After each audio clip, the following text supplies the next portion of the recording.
The pie sat untouched. Cade Blackwood had made his decision before the desperate widow even finished speaking. One look at her body was enough. He sent her away into the cold Montana morning, back to the 12-mile walk she'd come from. But what he didn't know was that this woman he'd just rejected would soon become the only thing standing between him and the most dangerous man in the territory.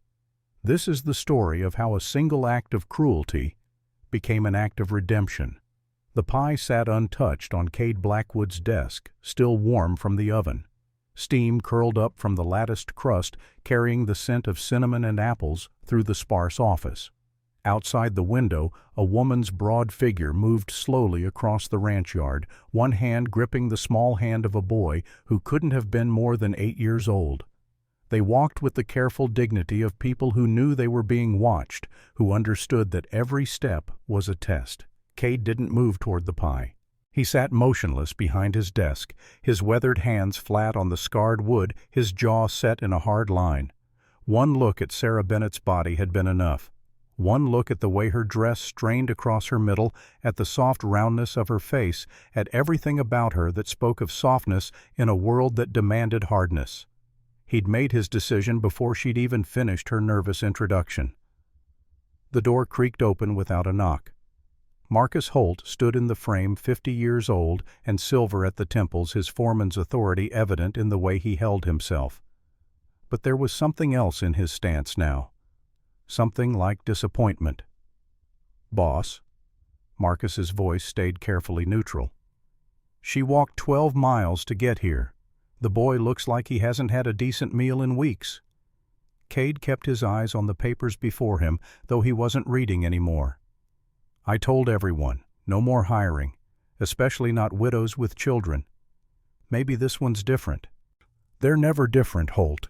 His voice turned cold final. "They come here desperate. They need saving. And I'm not in the business of saving people anymore."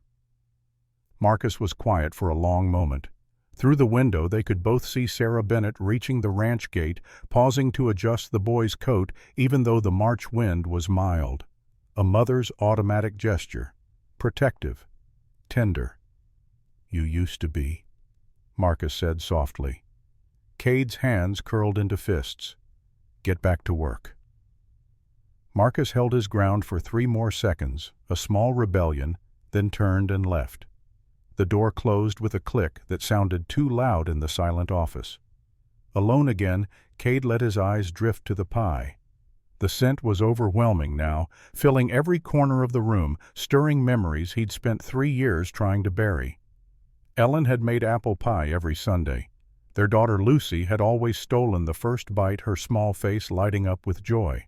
The kitchen had been warm and full of laughter, full of life. Then he'd left for the war, and when he came home the kitchen was empty. The house was empty. Ellen and Lucy were in the ground, victims of a diphtheria outbreak that had swept through while he was gone, fighting someone else's battles, protecting someone else's family, while his own died alone. He stood abruptly, grabbed the pie, and carried it to the window. For a moment he considered throwing it out, watching it smash on the ground below. Instead, he set it on the sill and turned his back on it, on the woman who'd made it, on the whole mess of human need and hope that he wanted no part of. His ranch was the largest in Montana Territory. 5,000 acres of good grazing land, 100 head of cattle, 15 men on the payroll. He'd built it through hard work and harder decisions, and he ran it with an iron hand because that was the only way to survive out here. Softness got you killed. Charity got you taken advantage of. He'd learned those lessons the brutal way. Cade Blackwood was done being soft. But 12 hours earlier, in a different part of Silver Creek, softness was all Sarah Bennett had left. She stood outside Mayor Victor Reed's office for the 3rd time that week, clutching an envelope that contained everything she owned in the world. $3.50. Not enough to buy food for more than a few days. Nowhere near enough to pay what Reed claimed she owed. The door opened and Reed himself appeared, impeccably dressed in a dark suit that probably cost more than Sarah's entire cabin. His smile was practiced sympathetic, the smile of a man who'd perfected the art of appearing kind while slowly tightening the noose. "Mrs. Bennett," he said, his voice smooth as creek water, "please come in." Sarah stepped into the office, acutely aware of how out of place she looked. Her dress was clean but old-mended in 3 places. Her hands were red and rough from washing other people's laundry. Everything about her screamed poverty, and from the way Reed's eyes swept over her, she knew he saw it, knew he was counting it as leverage. "I'm sorry to bother you again, Mayor Reed," Sarah said, forcing her voice to stay steady. "My son was sick last week. I couldn't work for 2 days, but I can pay something now, and I promise the rest by next month." Reed settled into his leather chair with the ease of a man who'd sat in judgment over others 1,000 times before. "Mrs. Bennett, we've had this conversation. The loan your husband took out has been overdue for 3 months now. I've been more than patient." "My husband died 6 months ago," Sarah said, and hated how her voice cracked on the word died. "He was working for your lumber company when the accident happened. You said you'd help the families of men who were killed on the job." "And I have helped," Reed said, spreading his hands in a gesture of false generosity. "I gave you a 3-month grace period on the loan payments. But grace periods end, Mrs. Bennett. Business is business. If you can't pay the full amount, $1,500, within 7 days, I'll have no choice but to foreclose on your property." The number hit Sarah like a physical blow. 1,500. But the original loan was only 500. We'd already paid back 300 before David died. Reed pulled a document from his desk drawer with the practiced ease of a man who'd done this many times before. "The contract your husband signed includes a clause about accelerated payment in the event of the borrower's death. It's quite standard. The remaining balance becomes immediately due plus penalties. Penalties that equal 3 times the original loan." Sarah's hands trembled as she took the paper. The words swam before her eyes. There in print so small she had to squint to read it was the clause. Hidden in the margin, barely visible, a single sentence that destroyed everything. "Your husband signed it," Reed said. "Voluntarily. I'm sorry, but the law is the law." Sarah looked up at him, at his smooth face and sympathetic eyes, and saw the truth beneath the mask. He wasn't sorry. He was counting money in his head. Her land, her home, the tiny plot where her son had been born and where her husband was buried. Reed was already calculating what he could get for it. "Please," she said, and hated herself for begging. "Give me more time. I'll work. I'll do anything." Reed's smile widened slightly. "There might be one option. My wife is looking for domestic help. It wouldn't pay much, perhaps $10 a month, but it would be steady work." $10 a month. It would take her years to pay off $1,500 at that rate, and she'd be working in Rachel Reed's household, subject to the woman's cruelty, her constant comments, her enjoyment of having someone beneath her to torment. Sarah stood. "Thank you for your time, Mayor Reed. I'll find another way." She walked out before the tears could fall, before he could see her break. Outside, Tommy was waiting where she'd left him, sitting on the wooden steps, drawing pictures in the dirt with a stick. He looked up as she emerged, his young face already too serious, already too aware that something was wrong. "Mama," he said, "did he give us more time?" Sarah knelt down and pulled her son close, breathing in the scent of him, little boy sweat, and the soap she'd used to scrub his hair that morning. "No, baby, but we'll figure something out. We always do." It was a lie, and they both knew it. But sometimes lies were all you had to hold back the darkness. That evening, Sarah stood in her tiny kitchen and made a decision. She'd baked her last good pie with the last of her sugar and butter ingredients she couldn't afford but had saved for weeks. Tomorrow, she'd take it to Blackwood Ranch. Marcus Holt had been kind to her once years ago when David was still alive. Maybe he'd remember. Maybe he'd convince his boss to give her a chance. It was a desperate plan. But desperation was all she had left. The next morning she walked 12 miles with Tommy at her side, the pie wrapped carefully in cloth to keep it warm.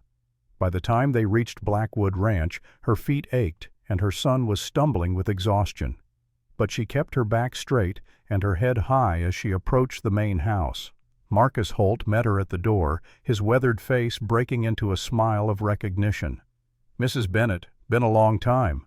"Mr. Holt," Sarah said, I'm looking for work. I can cook, clean, do accounts, whatever Mr. Blackwood needs." Marcus's smile faded. "Boss isn't hiring right now, ma'am.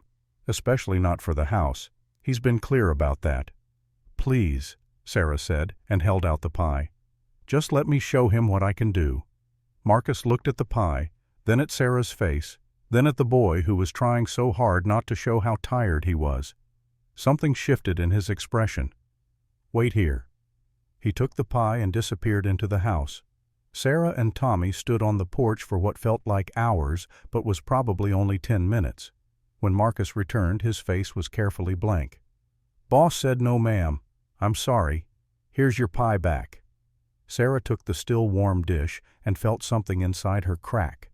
She'd walked 12 miles. She'd used her last good ingredients. She'd swallowed her pride and begged. And Cade Blackwood hadn't even tasted it before deciding she wasn't worth his time. "Thank you for trying," she managed to say. She and Tommy walked back toward the gate, moving slowly, neither of them speaking. Behind them in his office window, Cade Blackwood watched them go and told himself he felt nothing at all. But that evening, as the sun set over the ranch and the cowboys gathered for their usual terrible dinner, Marcus Holt made a decision of his own. He found Cade in the barn, checking on a mare that was due to foal. The boss stood with one hand on the horse's flank, his face in shadow. "That pie," Marcus said without preamble. "I tried it." Cade didn't look up. "I told you to give it back." "I did, but I tried it first." Marcus paused. "Boss, it was the best apple pie I've had in 20 years. Better than what we get at the church socials. Better than anything since your wife used to cook." Cade's hand stilled on the mare's side. "Don't." "Mrs. Bennett is desperate. Her husband died working for Victor Reed's lumber company. Reed's trying to foreclose on her property. She's got a young son and nowhere to go." Marcus took a breath. "We need a cook. The men complain about the food every single day. You know they do. We can make do. We've been making do for 3 years. Ever since Ellen died, this place has felt like a prison. The men eat slop, nobody smiles, and you hide in your office like you're already dead." Marcus's voice was hard now. "That woman walked 12 miles with a boy who's half-starved. She made you a pie that would make angels weep. And you sent her away because looking at her reminded you that people still need things, that life still happens." Cade turned his face dark with anger. "You don't know what you're talking about." "I know you made Ellen a promise," Marcus said. "Before you left for the war. I was there. I heard her make you swear that if something happened to her you wouldn't stop living. Ellen and Lucy are dead because I left them." Cade's voice was raw. "I went to fight for the Union and they died of a disease I could have prevented if I'd been here, if I'd gotten them to a doctor in time. So don't you dare throw Ellen's words at me. She didn't die because of you. She died because the world is cruel and random, and sometimes terrible things happen." Marcus stepped closer. "But what you're doing now, this half-life you're living, this is a choice, and it's the wrong one." Cade wanted to hit him, wanted to roar and rage and throw Marcus out. But the foreman had been his friend for 15 years, had fought beside him in the war, had helped him bury his wife and daughter. Marcus had earned the right to speak truth, even when that truth felt like a knife in the gut. "What do you want me to do?" Cade asked, exhausted. "Tomorrow morning, 5 o'clock, I'm going to tell Mrs. Bennett to come cook breakfast for the men. She won't know you didn't order it. The cowboys will eat her food, and if they like it, you hire her. If they don't, she leaves. Fair." It wasn't fair at all. It was manipulation, and Cade knew it. But he also knew that Marcus was right about one thing. The men did deserve better food, and if Sarah Bennett could actually cook as well as that pie suggested, maybe it would solve one problem at least. "Fine," Cade said, "but I don't want to see her, and she stays in the guest cabin away from the main house. This is a business arrangement. Nothing more." Marcus allowed himself a small smile. Nothing more. That night Marcus rode into town and found Sarah Bennett's cabin at the edge of Silver Creek. It was small and sad with gaps in the walls where the wind whistled through. He knocked gently, not wanting to startle anyone. Sarah opened the door, her face haggard from crying. Behind her, Tommy lay curled on a narrow bed, already asleep. "Mr. Holt," she said, surprised. "Is something wrong?" "Wrong? No, ma'am. Something's right." Marcus pulled off his hat. "Boss changed his mind. He wants you to come cook breakfast for the men tomorrow morning, 5 o'clock sharp. You do a good job, you've got a position. $30 a month, room and board included." Sarah stared at him, not daring to believe. "He changed his mind." "Tried that pie after you left," Marcus lied smoothly. "Said it was too good to pass up. Needed to see if you could cook more than dessert." "I can," Sarah said immediately. "I can cook anything. I won't disappoint him." 5 o'clock then. Bring the boy. We'll find him a corner to sleep in while you work." Marcus replaced his hat. "And Mrs. Bennett, don't be late. Boss doesn't like waiting." Sarah nodded, already mentally inventorying what ingredients she had left, what she could make to impress a ranch full of hungry cowboys. "I'll be there. Thank you, Mr. Holt. Thank you so much." After Marcus left, Sarah stood in her tiny kitchen and let herself cry properly for the first time in months. Not tears of despair this time, but of desperate, fragile hope. Maybe, just maybe, she and Tommy would be all right. At 4 in the morning, Sarah woke her son gently. They dressed in the dark, gathered the last of her cooking supplies into a basket, and walked the 12 miles back to Blackwood Ranch. The March air was cold and damp, the stars still bright overhead. By the time they reached the ranch, Tommy was exhausted, stumbling on his feet. Marcus met them at the kitchen door. "Right on time. Good. Kitchen's through here." The kitchen was larger than Sarah's entire cabin, with a massive cast-iron stove and shelves lined with supplies. Her heart leaped. Real flour, sugar, eggs, butter, salt pork and bacon. More food than she'd seen in one place in months. "Make breakfast for 15 men, Marcus said. "They'll be here at 6. Whatever you think they'll like." Sarah tied on her apron and got to work. Tommy curled up in a corner on a pile of empty feed sacks, asleep, before his head hit the burlap. And Sarah cooked with a fierce, focused intensity, pouring everything she had into the meal. Bacon fried crisp with a touch of honey. Scrambled eggs made fluffy with fresh cream. Biscuits that rose high and golden split and filled with melting butter. And because she had the ingredients and the time, she made a small apple pie using the last of the apples from her own trees back home. At 6 o'clock precisely, 15 cowboys tramped into the dining hall, tired and grumbling after the night watch. They sat down at the long wooden table expecting the usual watery porridge and burnt coffee. Instead, Sarah brought out platters of food that made them fall silent in awe. The first man to take a bite of bacon actually closed his eyes. "Lord have mercy," he whispered. Another tried the eggs and looked up at Sarah with something like reverence. "Ma'am, where'd you come from?" A young cowboy named Henry Nash, who couldn't have been more than 25, bit into a biscuit and made a sound that was almost a sob.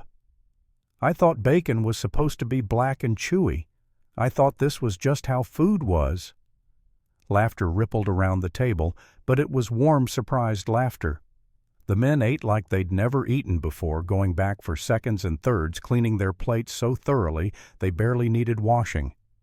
Sarah stood by the stove, her hands clasped nervously, watching them. This was her test. This was everything. The door to the hall opened, and Cade Blackwood walked in, intending to grab coffee and leave. But he smelled the food first, that scent of bacon and fresh bread and something sweet baking. It stopped him in his tracks. He looked at the table, at his men who for the first time in 3 years weren't complaining or rushing through their meal. They were eating slowly, savoring, actually talking and laughing. Marcus appeared at his elbow. "Boss, this is Mrs. Bennett. She cooked breakfast." Cade's eyes found Sarah standing by the stove with flour on her hands and her face flushed from the heat. She was watching him with barely concealed anxiety, waiting for judgment. "You cooked all this in an hour?" Cade asked, his voice harder than he intended. "Yes, sir," Sarah said. "Can you cook for larger numbers? This isn't a family kitchen." "I've cooked for 30 people at church gatherings, sir. I can manage 15. Cade was silent, thinking. Around him his cowboys were devouring the food, clearly hoping he'd say yes, that this wasn't just a one-time miracle. "All right," he said finally. "Trial period. 1 week. $30 a month room and board. You're responsible for 3 meals a day for 15 men. You cook, you clean up after yourself, and you stay out of my way. If anyone complains about the food, you're gone. Understood?" Sarah's face transformed with relief. "Understood, sir. Thank you, Mr. Blackwood. You won't regret this." Cade didn't respond. He poured himself coffee, turned, and walked out without tasting any of the food she'd made. But Marcus noticed that the boss didn't dump the coffee after the first sip like he usually did. And when Cade thought no one was looking, he'd taken a single biscuit, wrapped it in a cloth, and carried it with him. Sarah Bennett had just won her first battle. But neither she nor Cade knew that Victor Reed was watching from town, calculating, already planning his next move. Because Reed hadn't become the richest man in Silver Creek by letting his prey escape. Sarah worked through that first day in a blur of activity. After breakfast, she cleaned the kitchen, inventoried supplies, planned lunch. Marcus showed her the small cabin behind the barn where she and Tommy would stay. It was simple, one room with a wooden bed, a small table, a stove. But it was clean and solid, with a roof that didn't leak and walls that kept out the wind. Tommy woke up in the afternoon and explored the ranch with the cautious wonder of a child who'd learned not to expect good things. Cowboy smiled at him, ruffled his hair. One old hand named Dutch showed him how to braid rope. For the first time in 6 months, Tommy laughed. Sarah heard it through the kitchen window and had to stop working for a moment, overcome. Her son was happy. They were safe. It wasn't forever, just a week's trial, but it was more than they'd had yesterday. Lunch was beef stew, thick with vegetables, and tender meat served with fresh bread. The Cowboys praised it so loudly that Sarah blushed. Dinner was roasted chicken with potatoes, apple cobbler for dessert. By the end of the day, the men were talking about her cooking like it was something mythical, something they'd tell their grandchildren about. Cade ate all 3 meals in his office alone. Marcus brought him plates and noted that the boss ate everything, even though he never commented on it. On the 3rd day, Tommy made a mistake. He was playing near the barn, drawing pictures in the dirt with a stick, when Cade's half-wild stallion spooked at something. The horse reared, hooves flashing. Tommy was too close. Cade was there in an instant, moving faster than Marcus had seen him move in years. He grabbed Tommy and pulled him back, then calmed the horse with a firm hand and low voice. The danger passed in seconds. But when Cade looked down at the boy in his arms, something in his face cracked open. Tommy was 8 years old, brown-haired, serious-eyed, the same age Lucy had been. "What were you doing near the barn?" Cade's voice came out harsher than he intended. "This is a working ranch. It's dangerous. You can't just play wherever you want." Tommy stared up at him with wide, frightened eyes. "I'm sorry, sir. I didn't mean to." Sarah came running, alerted by the commotion. She saw Cade holding her son, saw Tommy's tear-streaked face. "Tommy, are you hurt?" "No, Mama. The horse scared me, but Mr. Blackwood saved me." Sarah pulled Tommy into her arms, her heart hammering. Then she looked up at Cade. "Thank you. I'm so sorry. I should have been watching him." "You were working." "I expect you to work." Cade's voice was still hard, but something underneath was softer. "But the boy needs to stay away from the barn and the horses. If he can't, you'll both have to leave." "He'll stay away," Sarah promised. "Won't you, Tommy?" Tommy nodded vigorously, still pressed against his mother. Cade looked at them for another moment, this woman and her son holding each other in the dust of his ranch yard. Then he turned and walked away without another word. But that night, Marcus found him standing outside the barn, staring at nothing, his face haunted. "You all right, boss?" "He's the same age she was," Cade said quietly. "Lucy, when she died, 8 years old." Marcus said nothing. Sometimes silence was the only kindness available. "I grabbed him without thinking," Cade continued.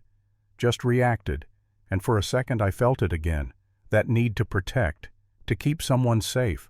I haven't felt that in 3 years. Maybe that's a good thing. Or maybe it's just going to hurt worse when they leave." Cade's hands clenched. "Everyone leaves Holt, one way or another." "Not everyone. I'm still here." Cade almost smiled. Almost. You're too stubborn to leave. Damn right. Marcus clapped him on the shoulder. Mrs. Bennet made pot roast for dinner. You should try some while it's still warm. I'll eat in my office. Of course you will. But Marcus's voice was fond patient. He'd wait. Cade would come around eventually. He had to, because Marcus had seen something the boss hadn't yet noticed. The way Cade's shoulders had relaxed slightly over the past 3 days. The way he'd stopped drinking whiskey every night. The way he'd started checking on the horses again, walking the property, engaging with the work instead of just enduring it. Sarah Bennet and her son were breathing life back into Blackwood Ranch, whether Cade wanted to admit it or not. On Saturday of that first week, Sarah had to go into town for supplies. Marcus offered to accompany her, sensing she'd need moral support. They rode in the ranch wagon, Tommy between them, excited to see civilization again. Silver Creek was small, dusty, built around a single main street. The general store stood at one end, the church at the other, with the bank saloon and assorted shops in between. Everyone knew everyone else's business, which meant everyone had already heard that Sarah Bennet was working at Blackwood Ranch. The general store owner, Mr. Henderson, greeted her with cautious politeness. "Mrs. Bennet, heard you found employment." "Yes, sir, at Blackwood Ranch. I need supplies for the week's cooking." Henderson gathered the items she listed while Sarah felt eyes on her from every corner of the store. Women whispered behind their hands. Men's gazes lingered a bit too long, assessing, judging.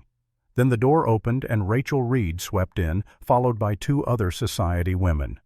Rachel was Victor Reed's wife, 38 years old, and beautiful in a cold, sharp-edged way. She ran the ladies' society with an iron fist and had made Sarah's life miserable before David's death. Since becoming a widow, Sarah had been completely shut out. "Oh my," Rachel said loud enough for the whole store to hear. "Sarah Bennet, I heard you'd found work at Cade Blackwood's ranch. How very fortunate for you." The tone made it clear that fortune had nothing to do with it. Sarah kept her eyes on Henderson's hands as he wrapped her purchases. "I'm his cook, Mrs. Reed. It's honest work." "Of course it is." Rachel moved closer, her perfume cloying in the close air. "But people are talking, you understand. A widow living on a ranch with a wealthy, unmarried man. It does raise questions about propriety. I have my own cabin. I work in the kitchen. There's nothing improper." "I'm sure there isn't." Rachel's smile was knife-sharp. "But appearances matter in a community like ours. And the appearance is that you've taken advantage of a vulnerable man's loneliness, that you've used your situation to manipulate him into giving you shelter." Sarah's hands trembled as she reached for her purchases. She wanted to scream, to defend herself, to tell Rachel exactly what she thought of her and her poisoned tongue. But she couldn't. She needed this job. She needed to keep her head down and survive. "I haven't manipulated anyone," she said quietly. "Mr. Blackwood hired me because I can cook. That's all." Rachel turned to her companions. "What do you think, ladies? Should we believe her?" "She did make quite a spectacle of herself," one woman said. "Taking pies to every ranch in the county looking for work." "Desperate behavior," the other agreed. "The kind of thing a woman does when she's looking for more than just employment." Marcus had been standing by the door letting Sarah handle this herself. But his patience ran out. "Mrs. Reed, I suggest you mind your own business. Mrs. Bennet is a respectable woman doing respectable work. If you have concerns, you can bring them directly to Mr. Blackwood." Rachel's eyes narrowed. "Mr. Holt, how protective you are. Does your boss know you're defending his cook's honor in public?" "My boss knows I don't tolerate gossip or slander, and neither should you as a Christian woman." Rachel's face flushed with anger, but she was too well-bred to make more of a scene. "Come, ladies. I believe we have better places to be." They swept out in a rustle of skirts, leaving silence behind. Sarah paid Henderson with hands that shook. Outside in the wagon, she finally let herself breathe. Tommy climbed into her lap, sensing her distress, and she held him tight. "They're just scared," Marcus said as he guided the horses out of town. "Scared that if someone like you can find work and safety, it means they're not as special as they thought." Rachel Reed especially. She built her whole identity on being better than everyone else. She's right, though, Sarah said miserably. People will talk. They'll assume things. Mr. Blackwood will hear it and decide I'm more trouble than I'm worth. Boss doesn't care what people think. Everyone cares what people think. Marcus was quiet for a moment, then said, "Let me tell you something about Cade Blackwood. When his wife and daughter died, half the county turned out for the funeral. Everyone wanted to offer sympathy to help. But most of them were really just curious, wanted to see how he'd react, wanted the gossip." Sarah listened, holding Tommy close. "Cade shut them all out, sent them away. He doesn't attend church, doesn't go to town unless absolutely necessary, doesn't let people close enough to hurt him. He's built walls so high nobody can climb them." Marcus glanced at her. "But here's the thing. Those walls aren't because he doesn't care. They're because he cares too much. He loved his family so deeply that losing them nearly killed him. So when people like Rachel Reed spread their poison, Cade won't hear it, because he stopped listening to people 3 years ago." "I hope you're right," Sarah said softly. But that night, lying in her cabin, she worried. She'd been at the ranch less than a week, and already the gossip was starting. How long before it reached Cade's ears? How long before he decided she wasn't worth the trouble? She couldn't let that happen. Couldn't let Tommy lose this safety, this happiness, which meant she had to be perfect, had to work harder, be quieter, take up less space, had to make herself indispensable before they could drive her away. Sunday morning came bright and cold. Sarah was up at 4:30 as usual, starting breakfast preparations. The Cowboys had requested her apple pie again, so she'd risen even earlier to get the pastry ready. She was pulling the pie from the oven when the kitchen door opened. Cade Blackwood stood there silhouetted in the early light. This was the first time he'd come to the kitchen since hiring her. "Mr. Blackwood," Sarah said, startled. "Is something wrong? The men tell me you've been working 18-hour days." His voice was flat, unreadable. "That's not sustainable." "I can manage, sir. I want to make sure everything is perfect." "Nothing needs to be perfect. It just needs to be good." He moved into the kitchen, his presence making the large space feel suddenly small. "You're working yourself to exhaustion. That helps no one." Sarah set down the pie, wiping her hands on her apron. "With respect, sir, I need this job. I need to prove I'm worth keeping." "You've already proven that. The men haven't complained once.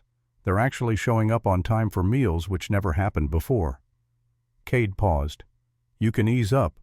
Breakfast, lunch, dinner. Nothing fancy required? Just good food." "I can do fancy if you want it, sir. I don't want it." His voice was sharp, cutting. "I want you to do the job without killing yourself. Understood?" Sarah nodded, confused by his anger. Was he angry at her? At himself? She couldn't tell. Cade turned to leave, then stopped. "I heard about what happened in town yesterday, with Mrs. Reed." Sarah's stomach dropped. Here it came. The dismissal. The explanation that she was too much trouble, that the gossip wasn't worth a good cook. "I don't care what she said," Cade continued, "or what anyone says. You work for me. You live on my land. That means you're under my protection. If anyone bothers you again, you tell me, or tell Marcus. We'll handle it." He left before Sarah could respond, the door swinging shut behind him. She stood in the empty kitchen, stunned, under his protection. The words echoed in her head, strange and powerful. No one had protected her since David died. No one had stood between her and the cruelty of the world. Cade Blackwood barely knew her, clearly didn't want to know her, but he'd just drawn a line in the sand, claiming her as one of his people. It was more than Sarah had dared to hope for. That afternoon, Cade found himself doing something he hadn't done in 3 years.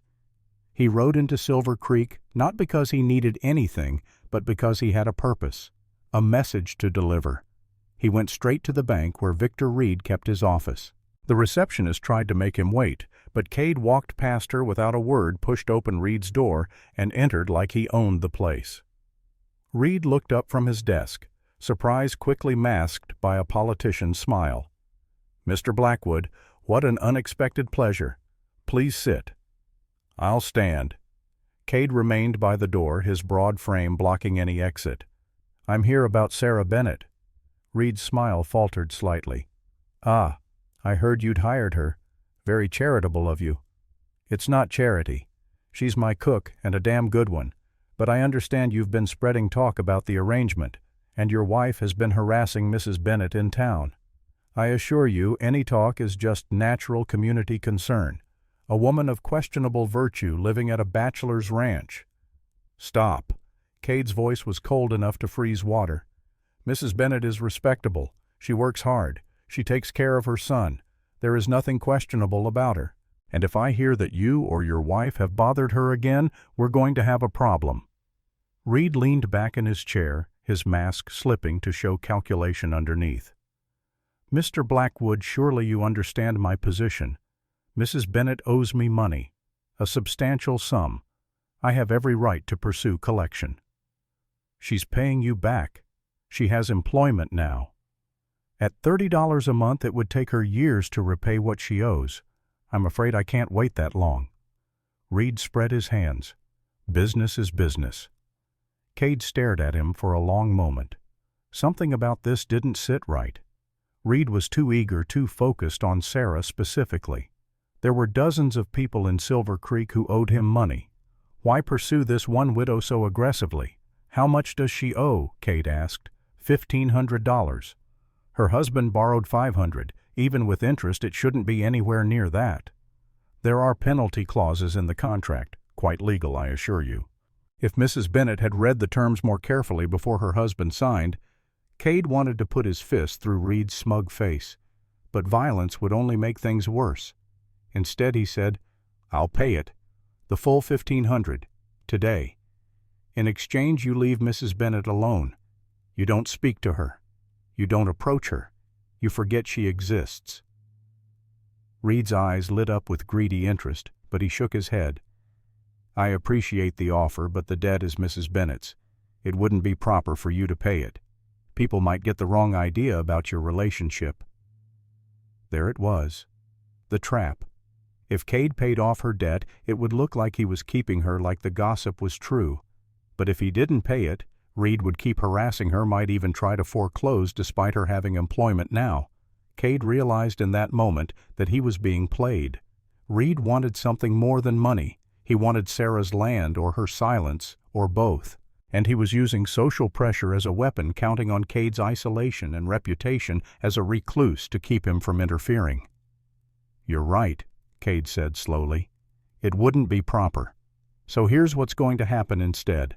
Mrs. Bennett will pay you back at the rate her employment allows, and you'll accept those payments without harassment, without pressure, and without involving your wife or anyone else in Silver Creek.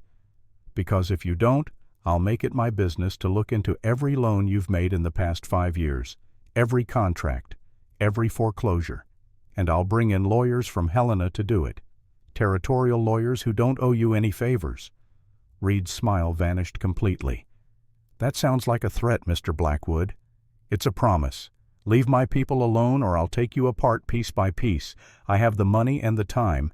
Do you really want to find out if I'm bluffing?" For a long moment they stared at each other across the desk. Then Reed inclined his head slightly. "I'll accept monthly payments, for now. But if Mrs. Bennett falls behind even once, all bets are off." "She won't fall behind."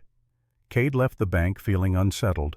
He'd won this round, but he sensed there was a larger game being played that he didn't understand yet. Reed was too confident, too unconcerned by the threats. Either he was stupid, which Cade doubted, or he had something else planned.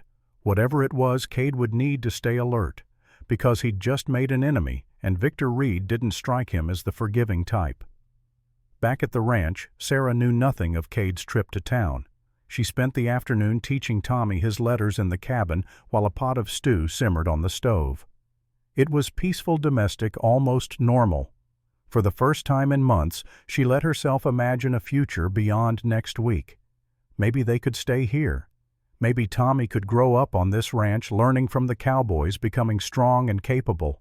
Maybe she could save money, actually pay off her debt, build a life that belonged to her instead of being constantly at someone else's mercy. It was a fragile hope built on nothing but 1 week of work and Cade Blackwood's grudging protection. But it was more than she'd had in so long. That evening, the week's trial period officially ended. Sarah served dinner cleaned up and waited anxiously in her cabin for word.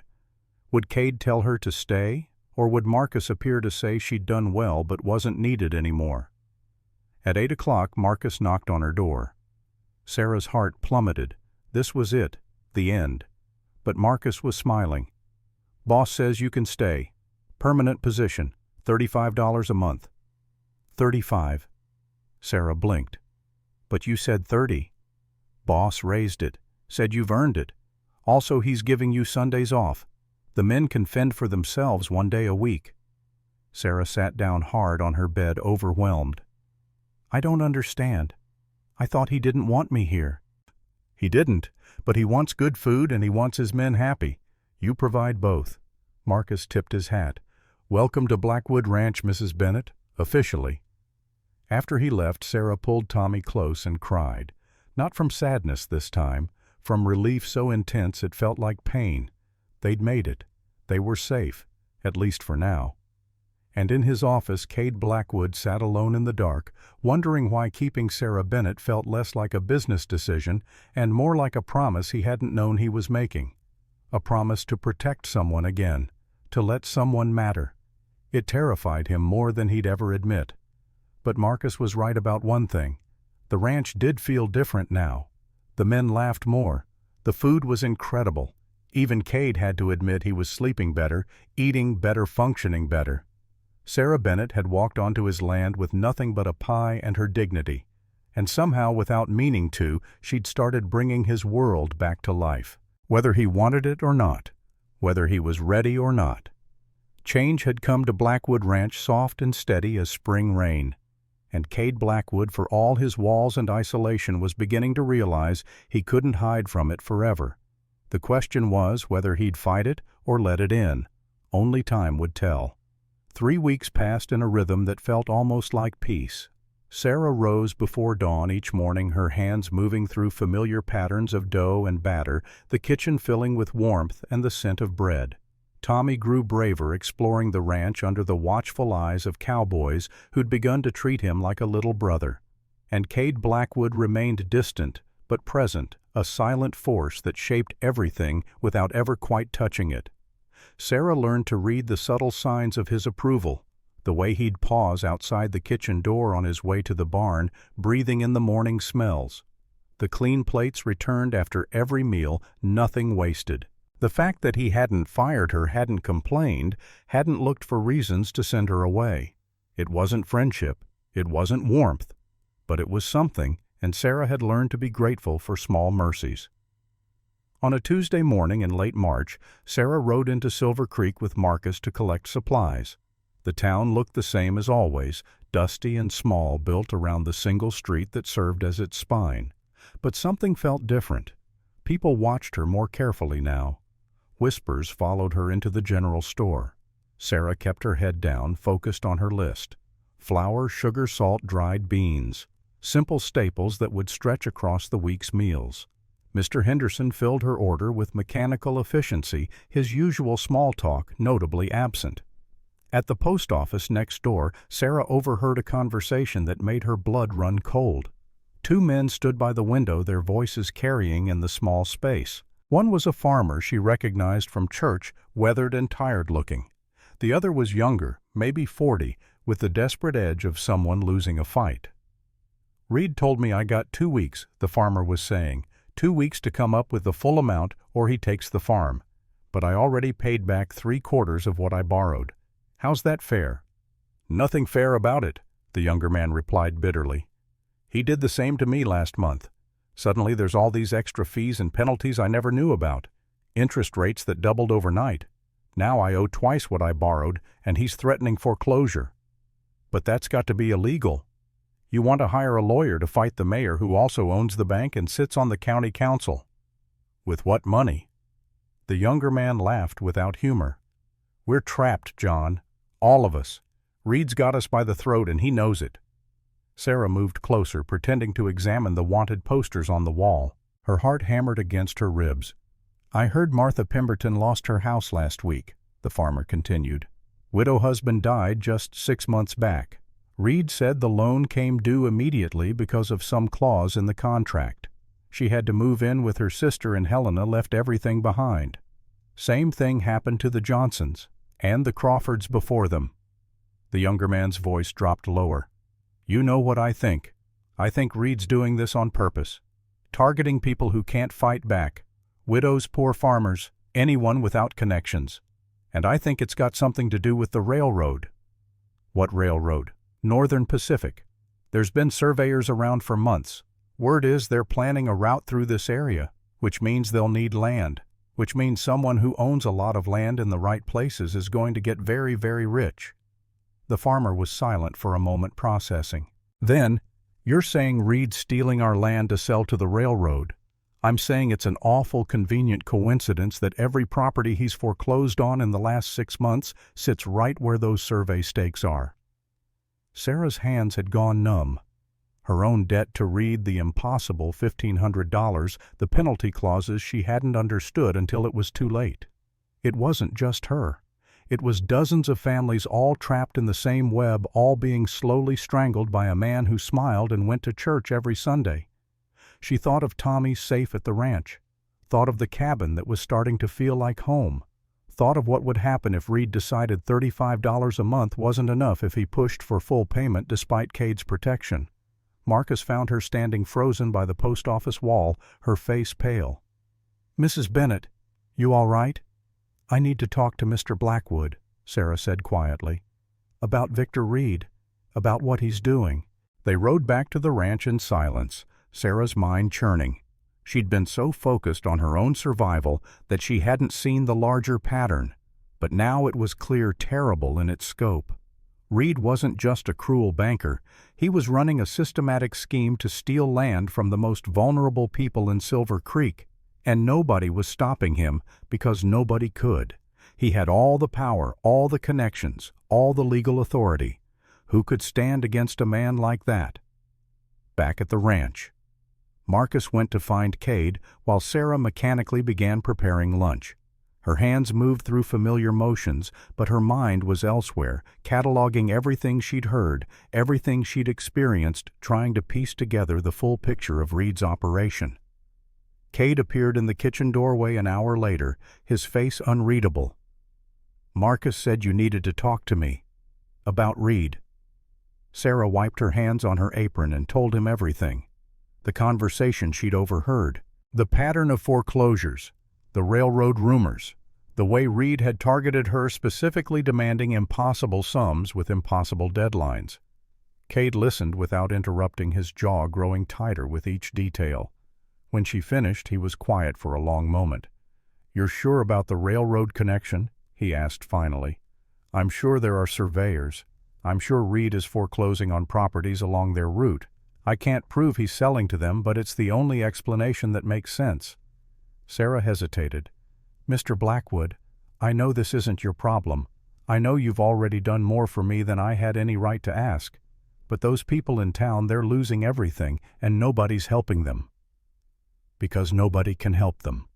Cade's voice was hard. "Reed owns this county. The sheriff works for him. The judge is his cousin. Even if someone wanted to fight, they'd lose before they started.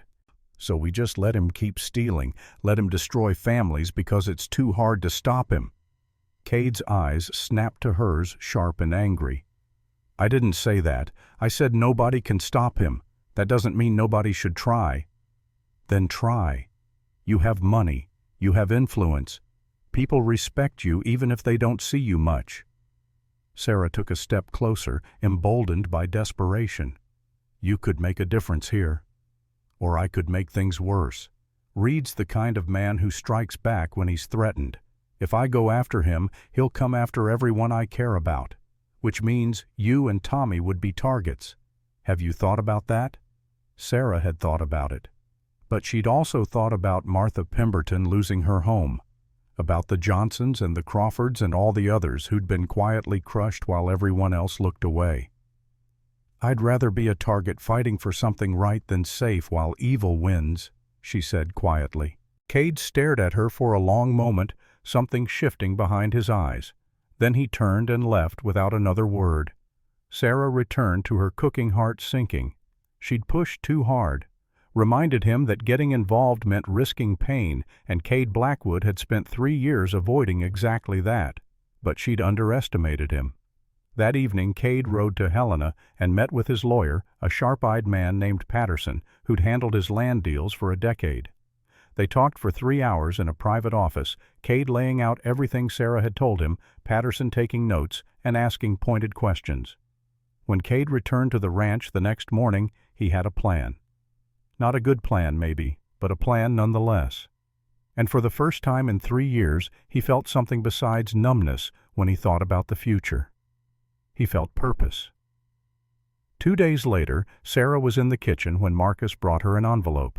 Inside was a single piece of paper with Cade's angular handwriting. "Bring your mortgage contract to my office, tonight after dinner." Sarah's hands shook as she folded the note. She'd kept the contract tucked in the bottom of her trunk, unable to look at it without feeling sick. But she retrieved it now, and that evening after the dishes were cleaned and Tommy was asleep. She knocked on Cade's office door. "Come in." The office was spare and masculine, all dark wood and leather. Cade sat behind his desk with Patterson beside him, papers spread across the surface. Both men stood as Sarah entered. "Mrs. Bennett," Patterson said with professional warmth, "thank you for bringing the contract. May I see it?" Sarah handed it over, watching as the lawyer examined it with a jeweler's eye. He made small sounds of interest, occasionally pointing things out to Cade in a low voice. Finally, he looked up. "This is exactly what I suspected," Patterson said. "Mrs. Bennett, do you see this clause here?" He pointed to tiny print in the margin, almost invisible. "This states that in the event of the borrower's death, the full loan amount becomes due immediately, plus penalties equal to 200% of the principal." "That's what Reed told me, but my husband didn't know it was there when he signed." "I'm certain he didn't, because this clause was added after the initial contract was drawn up. See the slightly different ink? The way it's crammed into the margin. This was inserted later, probably right before your husband signed in, a way that made it nearly impossible to notice." Patterson's voice was grim. "This is fraud, Mrs. Bennett, deliberate and calculated." Sarah's breath caught. "Can you prove it? With this contract alone?" "No. But if there are others like it, if Reed used the same tactic on multiple borrowers, then we have a pattern. And a pattern is something we can take to court." Cade leaned forward, his elbows on the desk. "Mrs. Bennett, I need to ask you something, and I need complete honesty. Can you get the other victims to trust you to share their contracts with you?" "I don't know. They're scared. Reed has so much power." "Tell them this." Cade's voice was firm, commanding. "Tell them I'm willing to fight Reed in court. I'll pay for the lawyers, I'll put my name behind the case, I'll do whatever it takes. But I need evidence. I need their contracts, their stories, proof that this isn't just one mistake, but a systematic operation. And if Reed finds out, if he comes after them before we can build the case, then they come here. All of them.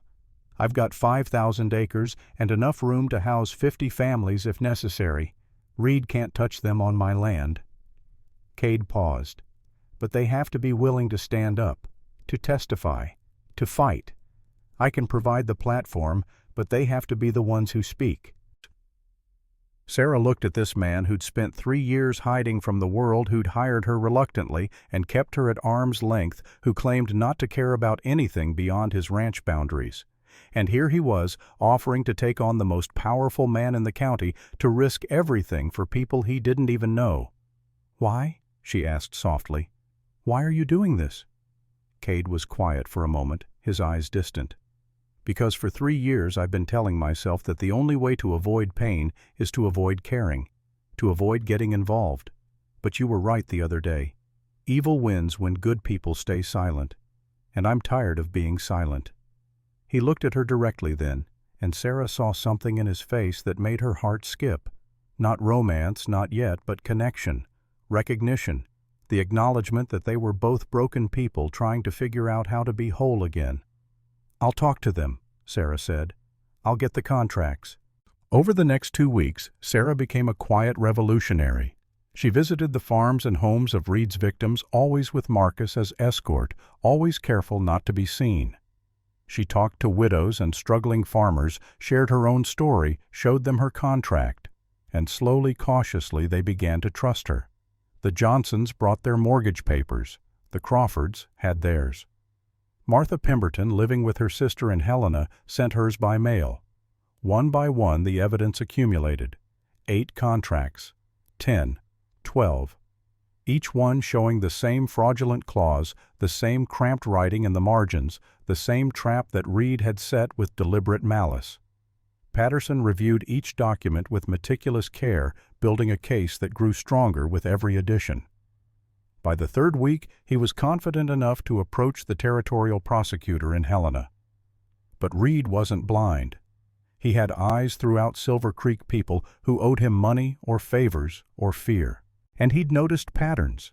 Sarah Bennett visiting farms, families whispering in corners, a tension in the air that hadn't been there before. On a Sunday morning when the town gathered for church, Reed made his move. Sarah had decided to attend services for the first time since starting at the ranch. She wanted to show the other victims that she wasn't hiding, that they didn't need to be ashamed. Marcus accompanied her and Tommy, the 3 of them slipping into a back pew as Pastor Williams began his sermon. The service proceeded normally until the final announcements. Pastor Williams stood at the pulpit looking uncomfortable and cleared his throat. Before we close, Mayor Reed has asked to address the congregation about a serious matter. Reed stood, his expensive suit perfectly pressed his face, a mask of concerned righteousness. Thank you, Pastor.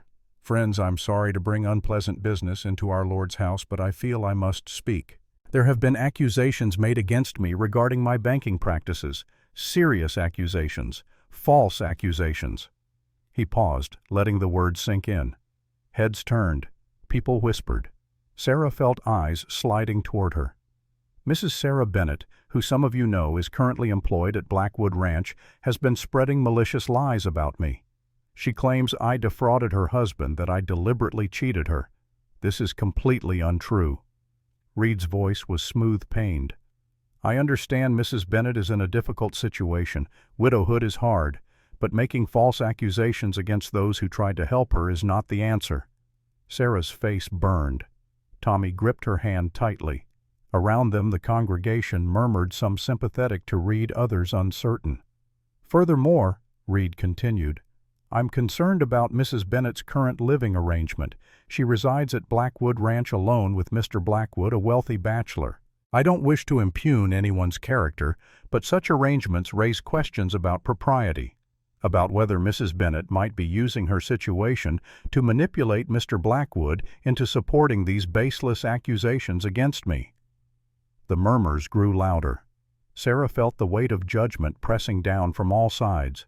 She wanted to stand up to defend herself, to scream the truth, but her voice was frozen in her throat. Then a different voice cut through the noise. Marcus Holt, standing in the back pew, his face hard as granite. Mayor Reed, I suggest you be very careful about what you're implying. Mrs. Bennett is a respectable woman doing respectable work. She has her own cabin. She's never been alone with Mr. Blackwood in any improper way. And if you continue to slander her character in public, you'll answer to him directly. Reed's smile was cold. Mr. Holt, I appreciate your loyalty to your employer, but surely you can see how this looks. A desperate widow, a wealthy man, convenient accusations against someone who stands in their way. The only thing convenient here is how you're trying to destroy Mrs. Bennett's reputation before she can expose what you've done. Marcus took a step forward. And for your information, she's not alone in her accusations. There are others, lots of others, and they're all going to speak. The church erupted in shocked conversation. Reed's mask slipped for just a moment, showing calculation and anger beneath. Then it snapped back into place. If there are legitimate concerns, I'm happy to address them through proper legal channels, Reed said smoothly. But this kind of gossip and slander in the Lord's house is inappropriate. Pastor Williams, I think we should adjourn. The pastor, looking miserable, quickly pronounced the benediction. The congregation filed out in buzzing groups, already spreading the story, already taking sides. Sarah pushed through the crowd with Tommy Marcus clearing a path. Outside, she gulped air, feeling like she was drowning. Reed had just poisoned the whole town against her, made her look like a liar and a manipulator. Even people who might have believed her would now have doubts. "That bastard," Marcus said under his breath. He knew exactly what he was doing. "He's destroying my credibility before we can even bring the case," Sarah whispered. "Who's going to believe me now? Boss will, and the territorial prosecutor in Helena doesn't care what Silver Creek thinks." Marcus touched her shoulder gently. "Come on, let's get back to the ranch. You'll be safe there." But Sarah didn't feel safe. She felt exposed, vulnerable, like a deer cornered by wolves. Reed had just declared war, and she was terrified of what he'd do next. At the ranch, Cade was waiting. Marcus must have sent someone ahead because he was standing on the porch when they arrived, his face dark with fury. "Tell me exactly what Reed said," he commanded. Sarah recounted the church scene, her voice shaking. Cade listened in silence, his hands clenched into fists, his whole body radiating barely controlled anger. When she finished, he turned to Marcus. "Get the men, all of them, meeting in the barn in 10 minutes. Boss, now." Marcus hurried off. Cade looked at Sarah, and for the first time since she'd known him, his face was completely open. No walls, no distance, just raw protective fury. "Reed made a mistake today," Cade said quietly. "He went after someone under my protection. In public, in church. He thinks he can intimidate you into silence." A cold smile touched his lips. "He's about to learn otherwise." 20 minutes later, every cowboy on Blackwood Ranch stood in the barn listening as Cade laid out the situation. Reed's fraud, the systematic cheating of vulnerable families, the railroad land grab, and now the public attack on Sarah's character. "I'm going to take Reed down," Cade told his men. "I'm going to expose what he's done and make sure he pays for it. But that means this ranch is going to be in the middle of a war. Reed will strike back. He'll try to hurt us economically, socially, maybe even physically. Anyone who wants to leave, no hard feelings. Anyone who stays, you're in this fight with me. What's it going to be?" The cowboys looked at each other. Then Henry Nash, the youngest, stepped forward. "Boss, Mrs. Bennett makes the best food I've ever eaten. If Reed's trying to hurt her, he's trying to hurt all of us. I'm in." "Me too," said another. "And me." One by one, every man pledged his support. Sarah, watching from the doorway with Tommy, felt tears streaming down her face. These men barely knew her, but they were willing to fight for her because it was right, because Cade Blackwood had asked them to, because somewhere along the way she'd become one of them. That night, Cade called Sarah to his office again. Patterson was there along with Marcus and Sheriff Grant, a surprise addition who'd ridden out from town after hearing about the church incident. "Mrs. Bennett," the sheriff said awkwardly, "I need to apologize. I've known for a while that Reed was playing fast and loose with his loans, but he's my boss in a way, pays my salary through the county council. I looked the other way because it was easier. And now," Sarah asked, not sure whether to trust him, "now he crossed a line, attacking a woman in church, trying to ruin her reputation to cover his crimes. That's not law, that's tyranny." Grant met her eyes. "I'm willing to testify to what I know. It's not much, but it might help." Patterson nodded slowly. "It would help. A sheriff's testimony carries weight even in territorial court." "There's one more thing," Grant said. "Reed's getting nervous. I heard him talking to his clerk Daniel Ross about making sure certain documents were secured, hidden. I think he knows something's coming." "Then we need to move fast," Cade said. "File the complaint this week. Get it on record before Reed can destroy evidence." They talked for another hour, planning strategy, discussing risks. When the meeting finally broke up, Sarah found herself alone with Cade for the first time in weeks. "Thank you," she said simply, "for all of this, for believing me, for fighting." Cade looked at her, really looked at her, and Sarah saw exhaustion in his face, but also something lighter, something like hope. "3 years ago, my wife made me promise something before I left for the war," he said quietly. She made me promise that if she wasn't there when I got back, I wouldn't stop living. I'd keep going. I'd find reasons to care. His voice roughened. I broke that promise. For 3 years I've been dead inside. But you and Tommy, you started waking me up. And this fight with Reed, it's giving me something I haven't had in a long time. What's that?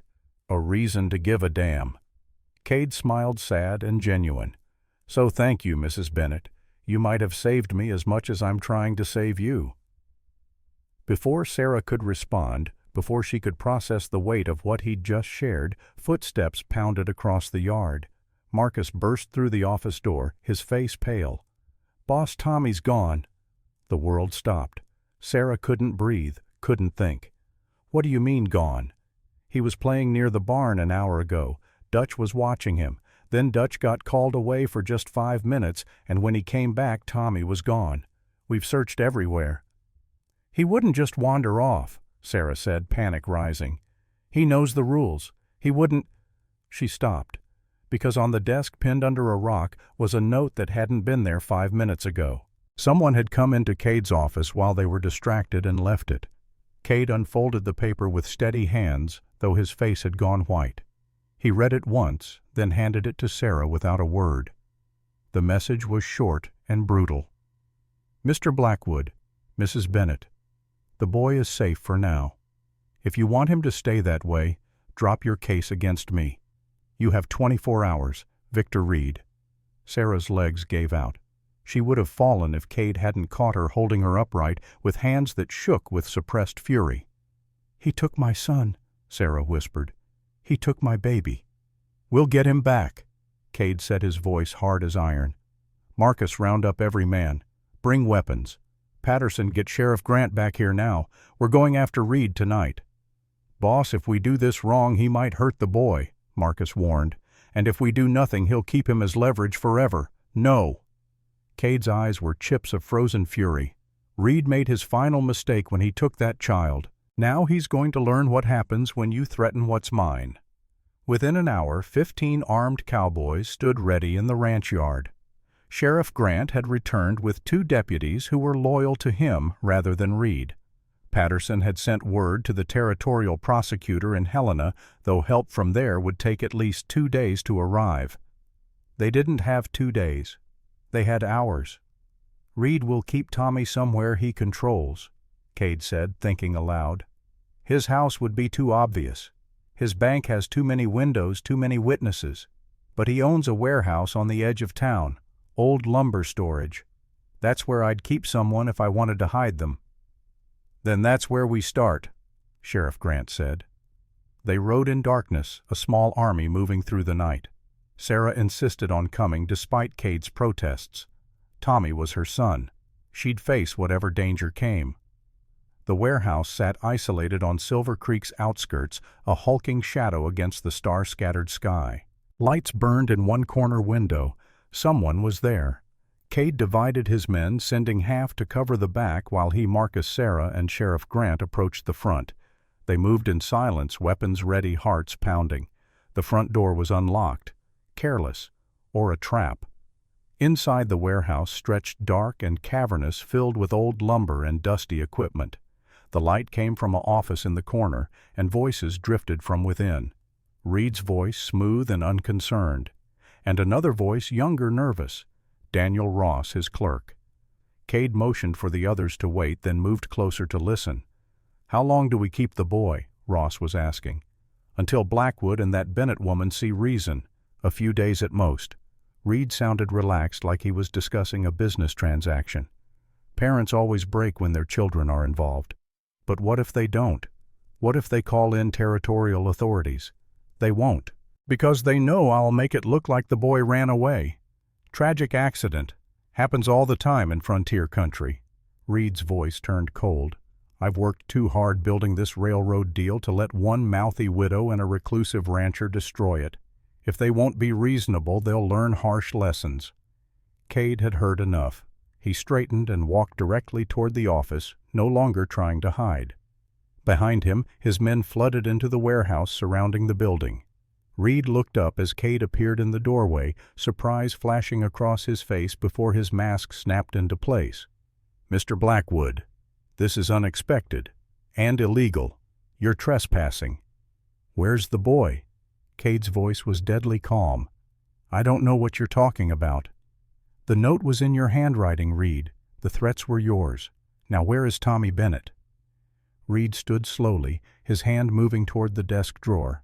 But Marcus was faster, crossing the room in 3 strides and slamming Reed's arm down on the wood hard enough to make him cry out. "Don't," Marcus said pleasantly. "Whatever you're reaching for, don't." Sheriff Grant entered behind Cade, his badge glinting in the lamplight. "Victor Reed, I'm placing you under arrest for kidnapping, extortion, and fraud." "This is absurd," Reed sputtered. "You have no proof, no evidence. This is just Blackwood trying to intimidate me." "Actually," said a new voice, and Daniel Ross stood up from his corner, his face pale but determined. "I have all the proof you need." Everyone turned to stare at the clerk. Ross pulled a leather satchel from under the desk and opened it, revealing ledgers and documents and what looked like 3 years' worth of carefully kept records. "I've been documenting everything," Ross said quietly. "Every fraudulent loan, every foreclosure, every payment you made to railroad company representatives, every bribe you paid to judges and officials. It's all here. Because I knew someday you'd throw me under the wagon to save yourself, and I wanted insurance."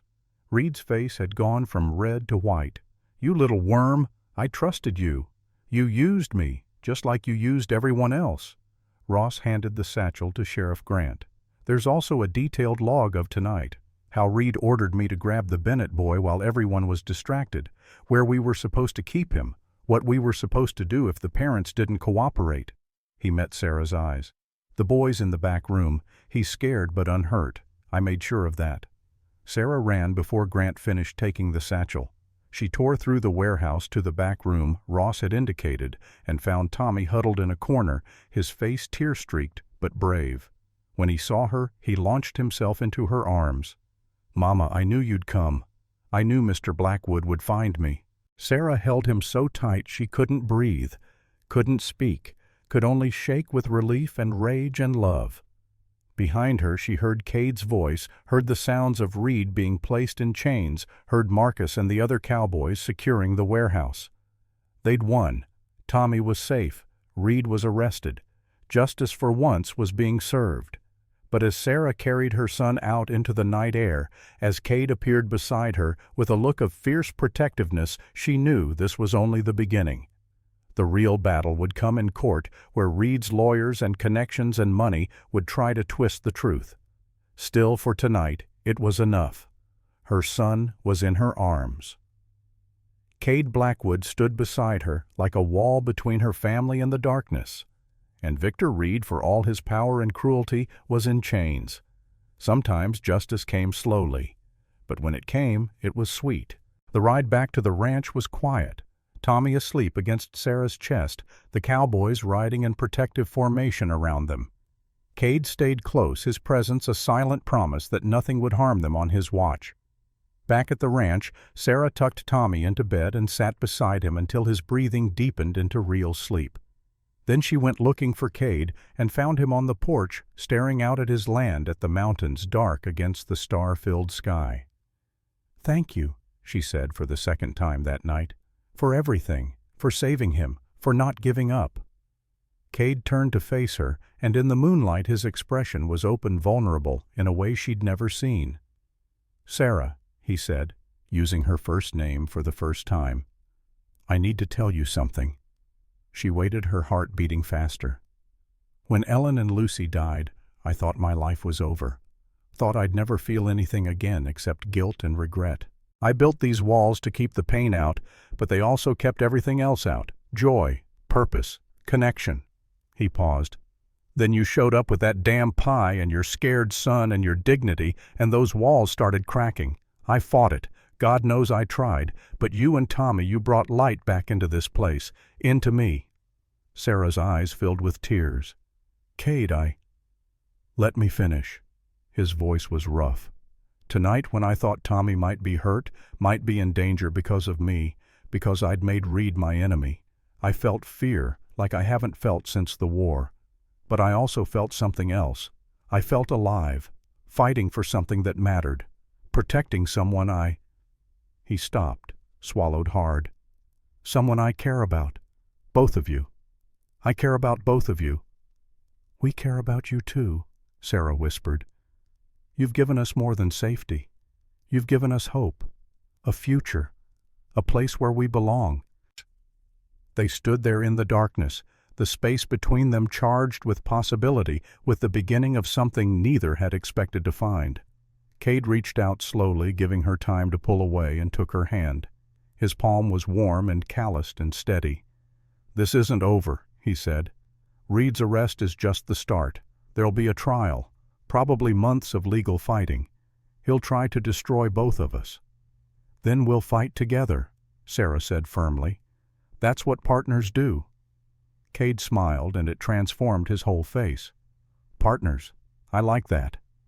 They stood together under the stars, holding hands like teenagers, neither quite ready to push further, but both knowing they'd crossed some invisible line.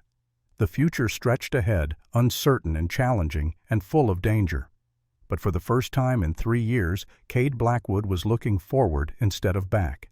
And Sarah Bennett, who'd walked onto this ranch with nothing but desperation and dignity, had found something she'd never thought possible. She'd found home. The dawn broke cold and clear over Silver Creek, painting the mountains in shades of gold and rose. Sarah stood at her cabin window, watching the sunrise, and thinking about the day ahead. Today, the trial began. Today, Victor Reed would finally face justice for what he'd done. But justice, she was learning, was a complicated thing in Montana Territory. The territorial courthouse in Silver Creek was the largest building in town, built of gray stone that had been hauled from the mountains at great expense. It stood as a monument to law and order in a place where both were constantly threatened by the chaos of frontier life. This morning, it was packed to capacity. Every seat in the public gallery was filled. Cowboys from Blackwood Ranch sat in solid rows, their presence a physical declaration of loyalty. The families Reed had victimized clustered together, drawing strength from numbers. And scattered throughout were the townspeople of Silver Creek, some sympathetic, some merely curious, all eager to witness the spectacle. Judge Morrison had arrived from Helena the previous week, a territorial appointee with no connections to Reed or Silver Creek. He was a stern man in his 60s, his face carved from years of frontier, judging his reputation for fairness, legendary. That alone gave Sarah hope. Victor Reed sat at the defense table with 3 lawyers from Helena, expensive men in expensive suits who'd spent the past 2 weeks filing motions and objections and attempting to get the case dismissed. They'd failed. Judge Morrison had reviewed the evidence Patterson presented and declared there was more than enough for a trial.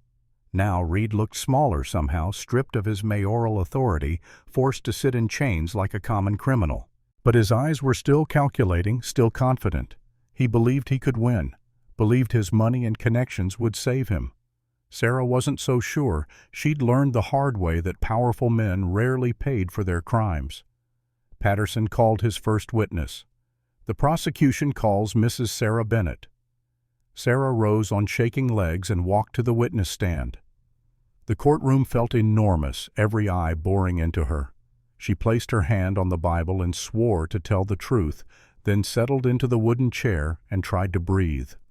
Patterson was gentle in his questioning, walking her through the timeline of her husband's death, the loan Reed had made, the impossible debt that had suddenly appeared. He asked her to read from the contract, pointing out the hidden clause in cramped writing that transformed $500 borrowed dollars into $1,500 owed. "Mrs. Bennett," Patterson said, "when your husband signed this contract, did he understand this clause?" "No, sir. We read it together before he signed. That clause wasn't there. Or if it was written so small and so far in the margin that we couldn't see it." "And after your husband's death, when Mr. Reed demanded immediate payment, what did you do?" "I tried to negotiate, to get more time. I offered to work to pay in installments, but Mr. Reed said the contract was clear, full payment or foreclosure." Sarah's voice stayed steady, though her hands trembled in her lap. That's when I started asking questions, talking to other people who'd borrowed from him. And I discovered I wasn't alone. Dozens of families had been trapped the same way. Objection. Reed's lead attorney, a silver-haired man named Harrington, rose smoothly. Hearsay, Your Honor. What others may or may not have experienced is not relevant to Mrs. Bennett's case. Your Honor, Patterson countered, we intend to demonstrate a pattern of fraudulent behavior. Mrs. Bennett's testimony establishes that pattern's existence. Other witnesses will corroborate the specifics. Judge Morrison considered. I'll allow it, but keep it focused, Mr. Patterson. Patterson smiled. Mrs. Bennett, you mentioned Mr. Reed's clerk, Daniel Ross. Did Mr. Ross ever discuss these contracts with you? Not directly, but I overheard him and Mr. Reed talking in the warehouse. Mr. Reed said he'd been running this scheme for 3 years, that he targeted widows and poor farmers because they couldn't fight back, that he was taking their land to sell to the railroad company. The courtroom erupted in whispers. Judge Morrison's gavel cracked down hard. Order, I will have order in this court. Harrington was on his feet immediately. Your Honor, this is outrageous. Mrs. Bennett is testifying to alleged conversations she supposedly overheard while trespassing in my client's property. This is inadmissible. The warehouse incident involved the kidnapping of Mrs. Bennett's son, Patterson said calmly. She was there as part of a rescue operation sanctioned by Sheriff Grant. Her testimony about what she heard is entirely admissible. I'll allow it, Morrison ruled. Continue, Mr. Patterson. The questioning went on for another hour. Patterson was methodical, building a picture of Reed's systematic fraud piece by careful piece. When he finally said, "No further questions," Sarah felt wrung out, exhausted. Then Harrington stood for cross-examination, and Sarah understood the real battle was just beginning. Mrs. Bennett. Harrington said, his voice oily with false sympathy. You've been through a terrible ordeal. Losing your husband, facing financial difficulties, struggling to care for your son. I don't envy your situation. Sarah said nothing, waiting for the trap she knew was coming. In such desperate circumstances, might you have been willing to do anything to escape your debt, to find a protector, perhaps? Objection. Patterson was on his feet. Counsel is implying facts, not in evidence. I'm exploring Mrs. Bennett's motivations, Your Honor. The jury needs to understand whether her testimony is credible or if she has ulterior motives for attacking my client. Tread carefully, Mr. Harrington, Morrison warned. But I'll allow the question. Mrs. Bennett, you may answer. Sarah took a breath. I'm not willing to lie to escape debt. I'm willing to tell the truth even when it's hard, even when men like your client try to destroy my reputation for doing it. A flicker of anger crossed Harrington's face. You're currently employed by Mr. Cade Blackwood, correct? Yes. And you live on his ranch? I have a cabin there, yes. Separate from the main house, part of my employment arrangement. How convenient. A wealthy bachelor providing housing for an attractive widow, and now that same bachelor is financing this entire lawsuit against my client. Does that strike you as entirely proper? Sarah's hands clenched. She could feel Cade's rage from across the courtroom, could sense him wanting to stand up and defend her. But she held up one hand, slightly a signal. Let me handle this. Mr. Blackwood hired me because I can cook, Sarah said clearly. He's supporting this case because your client committed crimes against dozens of families and someone needed to stop him. If you want to insinuate something improper about our relationship, you're welcome to try. But you'll be lying just like Mr. Reed lied to all those families. Harrington's jaw tightened. Mrs. Bennett, you didn't answer my question. Isn't it true that you and Mr. Blackwood have formed a romantic attachment, that you're using his wealth and influence to pursue a vendetta against my client? What Mr. Blackwood and I may or may not feel for each other is none of your business, Sarah said, her voice sharp now. But I'll tell you what is your business. Your client stole from poor families. He drove widows from their homes. He kidnapped my 80-year-old son to silence me. Those are facts. My relationship status doesn't change facts. The courtroom was dead silent. Harrington stared at her for a moment, clearly trying to decide whether to push further. Then he said, "No further questions." Sarah descended from the stand feeling like she'd survived a battle. As she passed the defense table, Reed's eyes followed her cold and calculating. But there was something else there too, a flicker of uncertainty, because Sarah Bennett hadn't broken, hadn't cowered, had met his lawyer's attacks with strength. For the first time, Reed looked like a man who might actually lose. The prosecution called witness after witness over the next 2 days. Farmers testified about sudden foreclosures. Widows described impossible debts that appeared overnight. Each one brought their fraudulent contracts, and Patterson methodically demonstrated the pattern. The same hidden clauses, the same cramped writing, the same systematic theft. Sheriff Grant testified about Reed's threats about the culture of fear the mayor had cultivated. "I knew something was wrong." Grant admitted, his face heavy with shame. "But I was afraid to act. Reed controlled everything. The bank, the council, the law itself in this town. I convinced myself that if I just kept my head down, things would be bearable. I was wrong. Cowardice dressed up as pragmatism is still cowardice." His testimony was damning, but the real blow came on the 3rd day when Patterson called Daniel Ross to the stand. Ross looked like he'd aged 10 years in 2 weeks. His face was gaunt, his hands shook, and when he raised his right hand to swear the oath, his voice cracked. But when Patterson asked him to describe Reed's operation, Ross's testimony was clear and devastating. "Mr. Reed instructed me to create what he called trap contracts," Ross said, staring at his hands. "We'd write the initial agreement normally with fair terms. Then right before the borrower signed, I'd add clauses in the margins. Tiny print, cramped writing placed where people wouldn't notice unless they were specifically looking.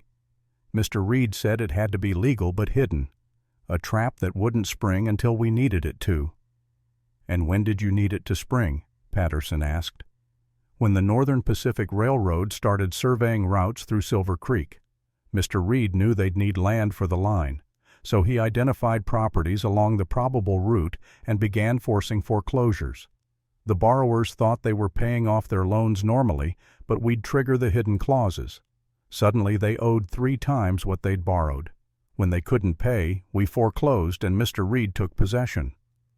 "What did he do with the properties?" Ross pulled a ledger from the bag at his feet.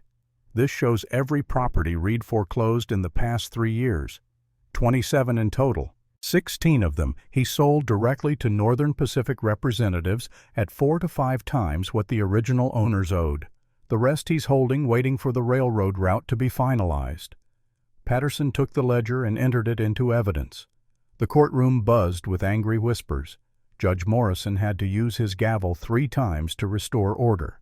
"Mr. Ross," Patterson continued, "why did you help Mr. Reed do this? Why not speak up earlier?" "Because I was a coward," Ross said simply. "Mr. Reed paid me well, gave me a percentage of each foreclosure. I told myself I was just doing my job, that what the borrowers didn't know wouldn't hurt them. But it did hurt them. It destroyed them. And I helped." He looked up, meeting Sarah's eyes across the courtroom. "I'm particularly sorry for what we did to you, Mrs. Bennett, for taking your son. Mr. Reed ordered it, but I carried it out. I grabbed Tommy while everyone was distracted, told him I was taking him somewhere safe. The boy was terrified, and I did that. I'll never forgive myself." Harrington's cross-examination was brutal, attacking Ross's credibility, suggesting he was lying to avoid prison time, implying the documents were fabricated. But Ross didn't waver. He'd made his decision to tell the truth, and he stuck to it, even when Harrington tried to tear him apart. When Ross finally left the stand, pale and shaking, Sarah felt something shift in the courtroom. The jury's expressions had changed. Doubt had given way to certainty. Sympathy for Reed had transformed into disgust.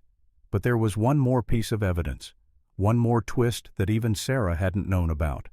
On the 4th day of trial, Patterson stood and said, "Your Honor, the prosecution has one final piece of evidence, something we discovered during our investigation that we believe demonstrates not just the scope of Mr. Reed's fraud, but his absolute consciousness of guilt."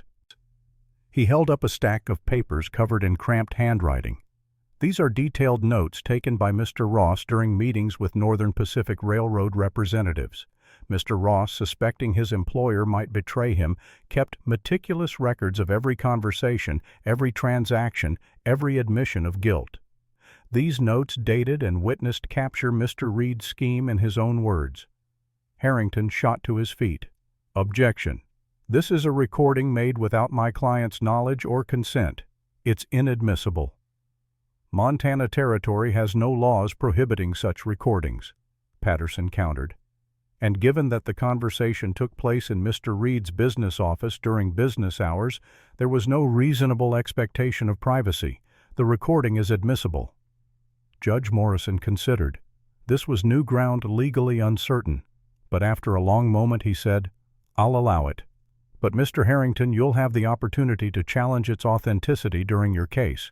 Patterson opened the first page and read aloud, his voice steady and clear. Meeting notes, October 15th, 1878. Present. Victor Reed J. Hamilton, Northern Pacific Railroad. Reed stated, "Once we clear those remaining properties, you'll have a straight route through Silver Creek. Minimal acquisition costs, maximum profit." Patterson turned to the next page. Hamilton asked about the families being displaced. Reed responded, and I quote from my notes, "Taken care of. Legal foreclosures all documented. They'll be gone within 6 months. Some are already gone. The Bennett woman was particularly troublesome, but I've handled that." He continued reading through multiple pages of detailed notes, each one documenting Reed's conversations with railroad representatives, each one showing his calculated scheme to steal land and profit from the displacement of innocent families. When Patterson finally closed the notebook, the courtroom sat in stunned silence. The meticulous documentation left no room for doubt. Reed's face had gone from white to gray. Beside him, Harrington looked like a man who'd just watched his case collapse into dust. Judge Morrison leaned back in his chair. "Mr. Harrington, do you wish to present a defense?" Harrington stood slowly. "Your Honor, I'd like to request a recess to consult with my client."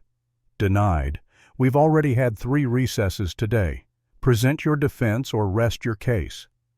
Harrington looked at Reed, some silent communication passing between them. Then Reed shook his head minutely. There was no defense. They both knew it. "The defense rests, Your Honor," Harrington said, defeat heavy in his voice. The trial moved to closing arguments.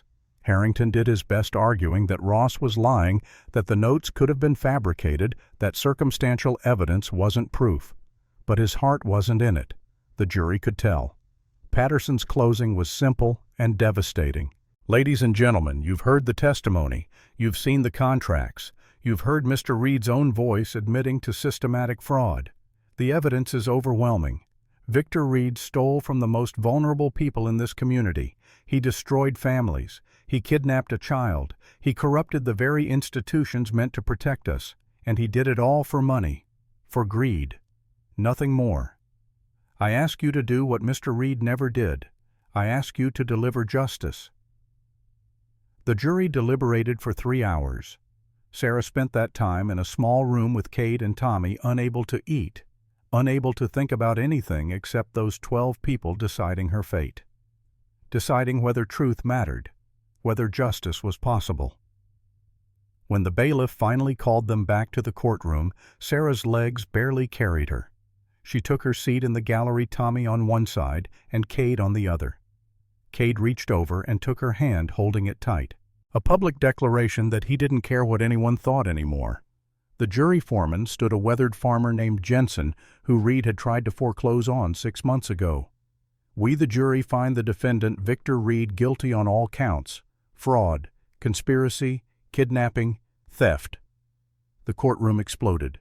Victims wept with relief. Cowboys cheered. Reed sat motionless, his face a mask of disbelief. Judge Morrison hammered his gavel until order was restored. "Mr. Reed," Morrison said, his voice hard as iron, "you have been found guilty of crimes that strike at the very heart of civilized society. You abused your position of trust. You preyed on the vulnerable.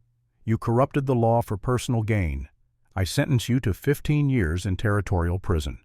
Furthermore, all your assets will be liquidated and used to compensate your victims.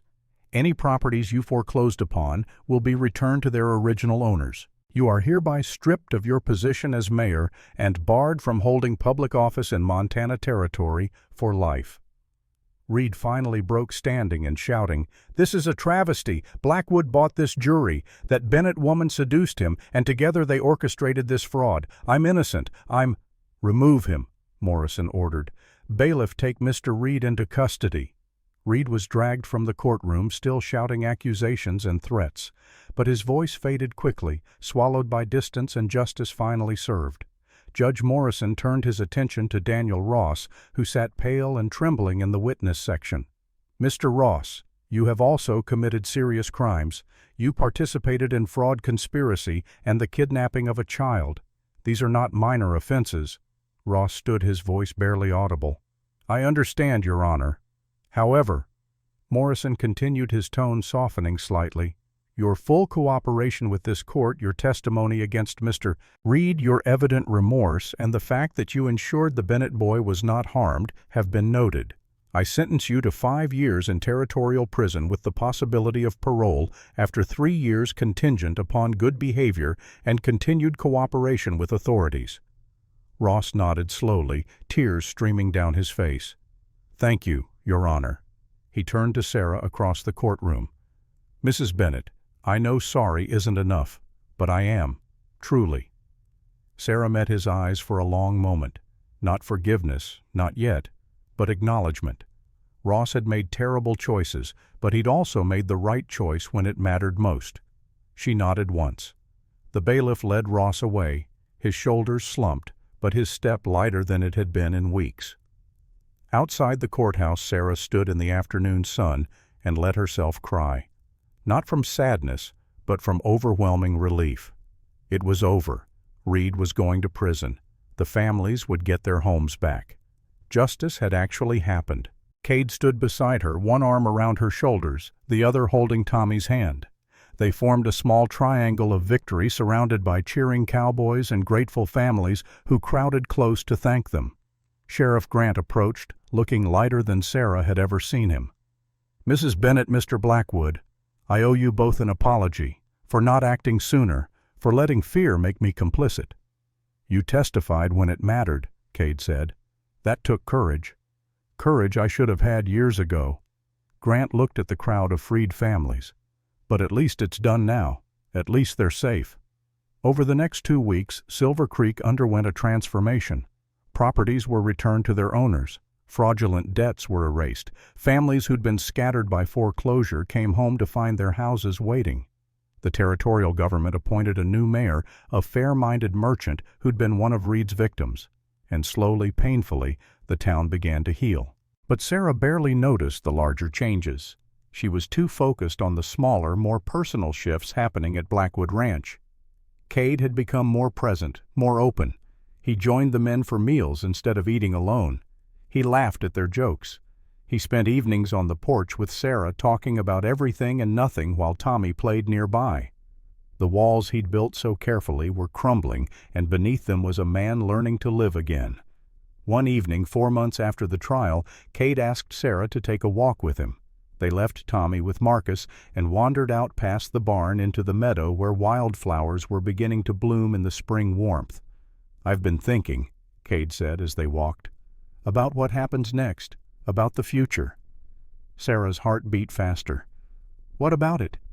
When I hired you, I told myself it was just business, a cook I needed, nothing more. But that was a lie even then." He stopped walking and turned to face her. "Sarah, you changed everything. You and Tommy. You brought life back to this place, back to me. And I need to know if what I'm feeling is just gratitude or something more, because it feels like something more." Sarah looked up at him. This man who'd saved her when she had nothing, who'd fought for her when no one else would, who'd opened his heart despite the pain it risked. "What does it feel like? Like I want you to stay. Not as my cook, not as someone who works for me, but as my partner. In everything." Cade's voice was rough, uncertain. "I know it's fast. I know we've only known each other a few months. And I know I'm not easy to live with. I've got ghosts and walls and a bad habit of shutting people out when I'm scared, but I'm asking anyway. Sarah Bennett, will you marry me?" The question hung in the air between them, huge and terrifying and perfect.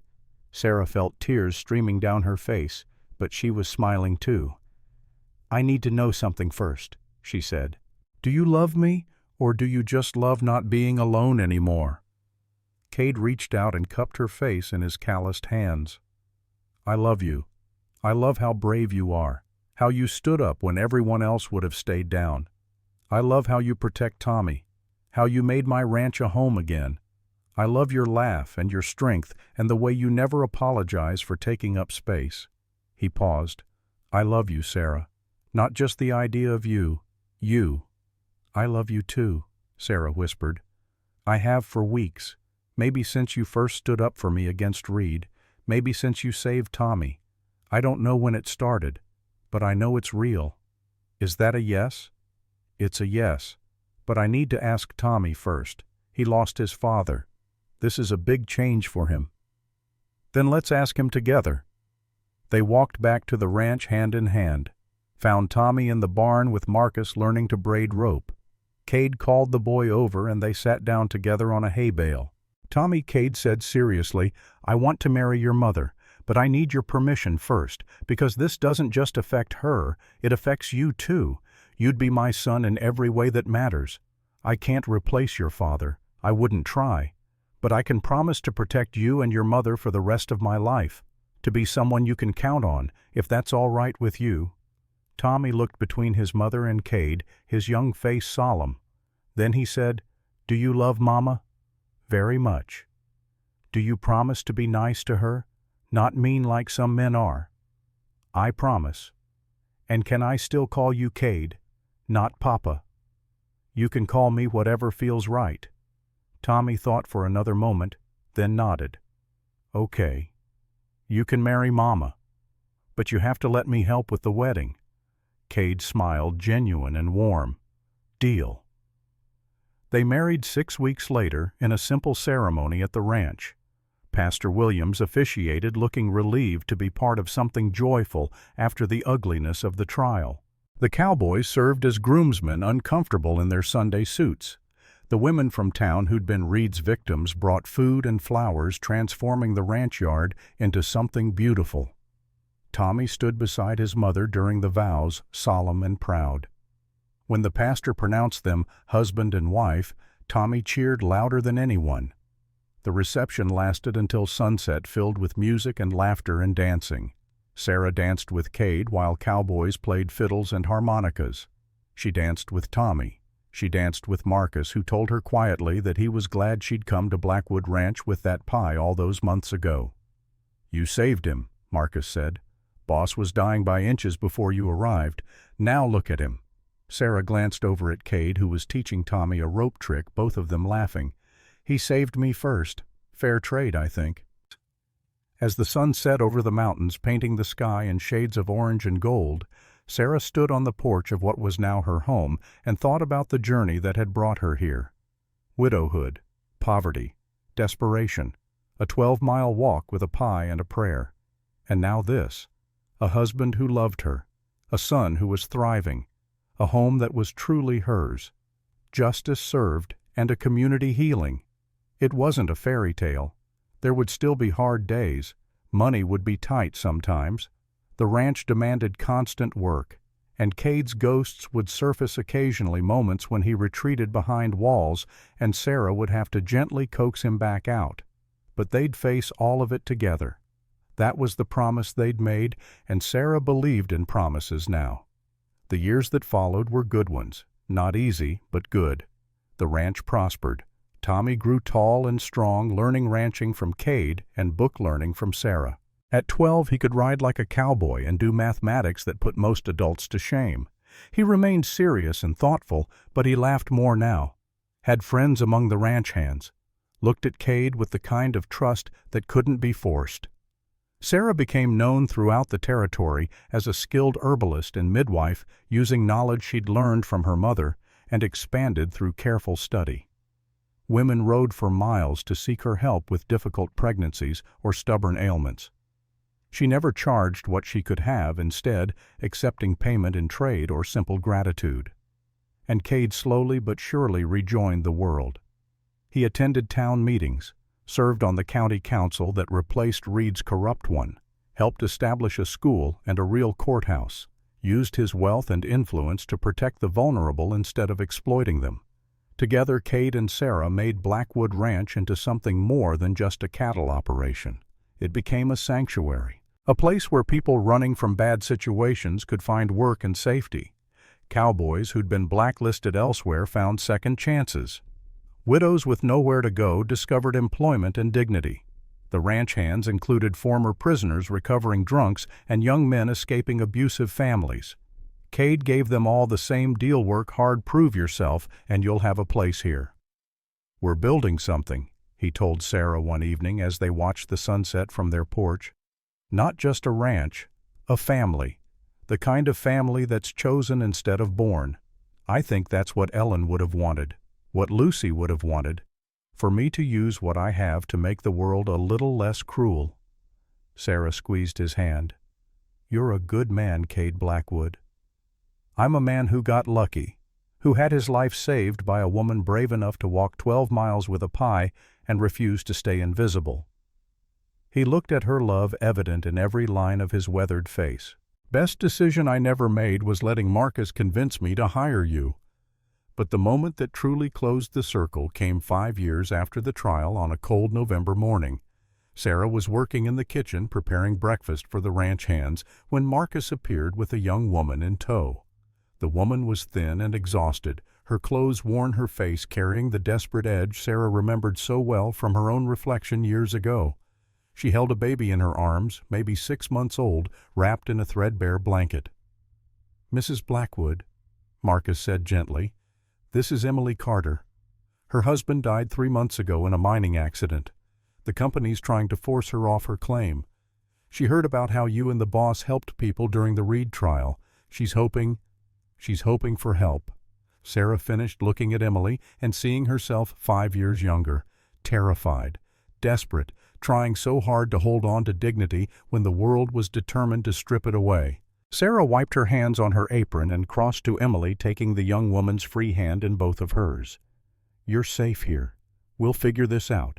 First you need food and rest. Then we'll talk about your situation and how to fix it. But you're safe, I promise."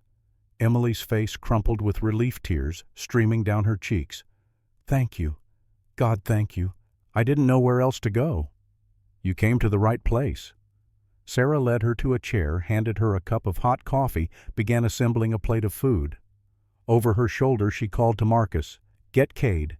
Tell him we need Patterson to look into mining company contracts, and make sure the cabin behind the barn is ready.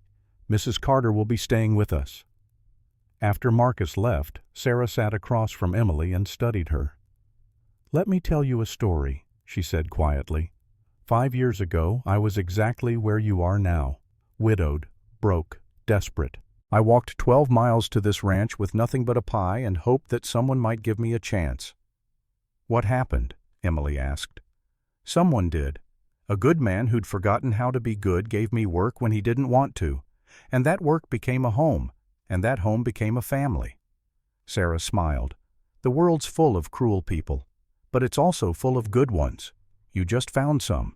So eat, rest, let us help. That's what we do here." As Emily ate hungrily, Sarah returned to her cooking and thought about circles. How what goes around comes around. How she'd been saved and now could save others. How trauma could transform into purpose if you let it. That evening, Cade came to find her in the kitchen after dinner. "Marcus told me about Mrs. Carter, the mining company situation. Can we help her? Patterson's already looking into it. If the contracts are anything like Reed's loans, we'll find leverage." Cade pulled Sarah close, resting his chin on top of her head.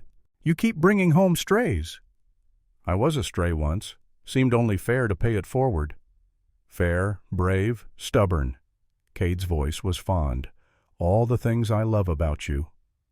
They stood together in the warm kitchen, surrounded by the sounds of ranch life continuing around them. Outside, Tommy was teaching Emily's baby to grab his finger, making silly faces until the infant laughed. Cowboys finished their evening chores. Horses moved in the barn. Life happened constant and ordinary and precious. "Do you ever regret it?" Sarah asked. "Opening your life like this? Letting so many people in it would be easier to just focus on the ranch." "Easier isn't better. And no, I don't regret it. Every person we help reminds me why living matters, why connection matters." Cade kissed the top of her head. "Ellen told me once that the measure of a life wasn't what you accumulated but what you gave away. I didn't understand that when she said it, but I do now, thanks to you." Sarah turned in his arms to face him. "You gave me back my life. You gave Tommy a father. You gave us both a home. Whatever we manage to give others, it'll never match what you gave us." "Then I guess we're even." They smiled at each other, these two people who'd found each other through desperation and built something beautiful from broken pieces. Outside, the sun set over the Montana mountains, painting the world in gold and shadow. Inside, Blackwood Ranch lamps were lit, dinner was shared, and a new family member was welcomed into safety. And somewhere in the territorial prison in Helena, Victor Reed sat in a cell and thought about the widow who'd destroyed him. Sarah Bennett, who'd been nothing when he tried to crush her, who'd had nothing except dignity and courage and a stubborn refusal to disappear quietly. He'd underestimated her, underestimated the power of truth spoken by someone with nothing left to lose, underestimated the strength that comes from finally standing up after a lifetime of being pushed down. It was a mistake he'd spend the next decade paying for. While Sarah Bennett Blackwood lived free and happy, building a legacy of compassion on the foundation of her own survival. Years later, when Tommy was grown and married with children of his own, when Cade's hair had gone silver and Sarah's face carried the beautiful lines of a life well lived, they would sit on that same porch and remember the day everything changed. "Tell us the story again, Grandma," the children would beg, "about the pie and the mean mayor and how Grandpa saved you." And Sarah would smile and tell them the truth. "Grandpa didn't save me, darlings. We saved each other. That's how it works when love is real. Nobody's a hero alone. We're all just people doing our best, hoping that someone will meet us halfway." "But you were brave," the children would insist. "You stood up to the bad man." "I was terrified, but I stood up anyway. That's what bravery is. Not the absence of fear, but acting despite it. Doing what's right even when it costs you everything. Speaking truth even when silence would be safer." And the children would nod solemnly, storing away the lessons. Learning that ordinary people could be extraordinary when circumstances demanded it. That courage wasn't reserved for soldiers or heroes, but was available to anyone willing to reach for it. That justice, while slow and imperfect, was still worth fighting for. That love could heal even the deepest wounds if you let it in. These were the lessons Cade and Sarah passed down, the legacy they built from the ashes of their separate traumas. And Blackwood Ranch stood as a monument to those lessons, a place where the broken could become whole, where the desperate could find hope, where the invisible could finally be seen. All because one widowed woman refused to disappear quietly. All because one grieving man remembered how to care. All because they found each other at exactly the moment when both needed saving most. Some stories end in tragedy, others in triumph. This one ended in transformation. In two people who learned that the opposite of loss isn't gain but connection, that the opposite of despair isn't happiness but purpose, that the opposite of loneliness isn't company but belonging. And as the sun set one final time over Blackwood Ranch, painting the Montana sky in shades of rose and gold, Sarah and Cade sat on their porch and watched their grandchildren play in the yard where Tommy had once drawn pictures in the dust, where cowboys had once been afraid to hope, where a woman with a pie and a dream had walked up to a door and knocked, not knowing that on the other side waited the rest of her life. "Worth it?" Cade asked quietly, taking her hand like he had 1,000 times before. "Every moment," Sarah replied. "Every fight, every tear, every risk, worth it all." And in the gathering darkness, surrounded by the family they'd built and the legacy they'd created, they sat together. Not because fate had decreed it, not because destiny had planned it, but because they'd chosen each other again and again in big moments and small ones until choice became commitment, became love, became life. That was their story. Not of a cowboy saving a widow, though that had happened. Not of justice finally prevailing, though that had too. But of two broken people learning that broken things can be mended, that wounds can heal, that the end of one life can be the beginning of another, better one. If you're brave enough to knock on the door, if you're strong enough to speak the truth, if you're willing to believe that sometimes, just sometimes, the world rewards courage instead of crushing it. And if you're lucky enough to find someone who'll meet you halfway, who'll fight beside you instead of for you, who'll see your worth when the world insists you have none.